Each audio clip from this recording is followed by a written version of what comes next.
Hello everyone, it is Barno here for the AfterTaste movie reviews, and it's hard to believe that it's been 10 years since we originally introduced the Tallahassee and Columbus of the world of Zombieland. The 2009 surprise hit had a horde of fans clattering for its return until it was finally picked up by Sony Pictures a couple years ago. The script was finished in 2017, but it quickly became an issue getting the entire staff together. Jesse Eisenberg and Abigail Breslin had both been nominated for Oscars since, and Emma Stone actually won an Oscar for La La Land. So getting everyone together was a bit of an insane issue. Even Woody Harrelson is one of the most frequently working actors in Hollywood. So the fact that they were able to come together and the fact that they wanted to come together was such a sign of admiration for the franchise and the fans. They easily could have turned their heads up at a role like this, but they decided in an act of almost fan service to come back to a role that they admittedly loved. That being said, that showed throughout the entire movie. The entire cast seemed like they were having the times of their lives, and I've never seen Woody Harrelson so eccentric and happy looking to be in a movie. That being said also, I'm extremely pleased to say that I had an absolute blast with Zombieland Double Tap. This film takes place 10 years after Day Zero, and we find our now family and protagonists living in peace as they try to make it home. They now reside in the White House, where they attempted to live out their days. And a really, really fun opening scene as well. Big old Metallica song playing. So Tallahassee has kind of taken over a fatherly role in the group and becomes kind of the overbearing dad character to Abigail Breslin's character, Little Rock.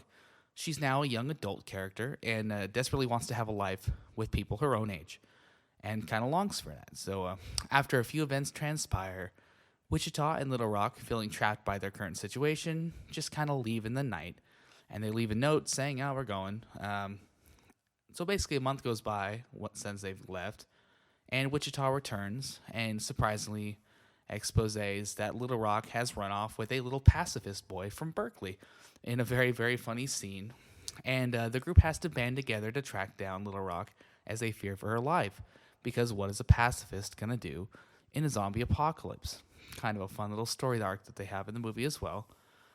So this movie very well could have fallen into the trap of being a subpar, why did they make this cult classic ruining sequel? However, instead of falling into those tropes and gliding off the success of its predecessor, Double Tap did an excellent job of opening up the world and expanding the character base.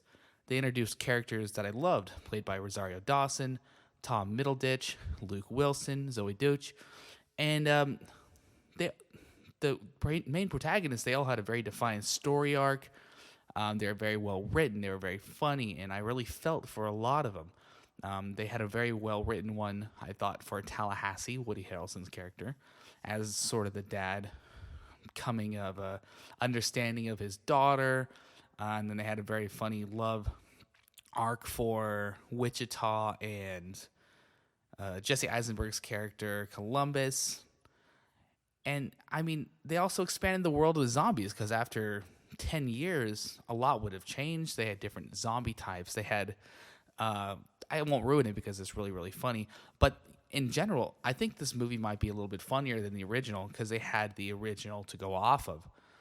They had callbacks to the original also, but they used them in a fresh way that kept people laughing and wanting more instead of feeling hit over the head and not wanting to watch it anymore, if you like Zoolander and something like that, or Anchorman for some people.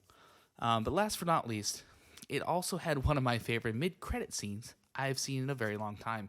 So please stick around for the mid-credit scene. They also have a little teeny bit at the end of the credits. But, I mean, this is an action comedy zombie film, so this isn't going to win Emma Stone's any more awards. But I had such a blast at the movie theater. The first one, basically, this movie is very rated R. You have to know that if you're going to take your kids, you got to be very aware that there's a lot of blood, a lot of gore, a lot of language. And it's more of a popcorn poppin' film for the adults. But all in all, I really enjoyed this one. I would recommend it for a good time at the cinemas. I wouldn't recommend it for the teeny kids, but I would recommend it for anybody who's looking to have a good time.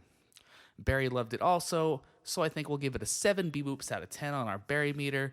So once again, thank you so much for checking us out. Look out for reviews on Wednesday and kind of sporadically throughout the week, and we will see you next time.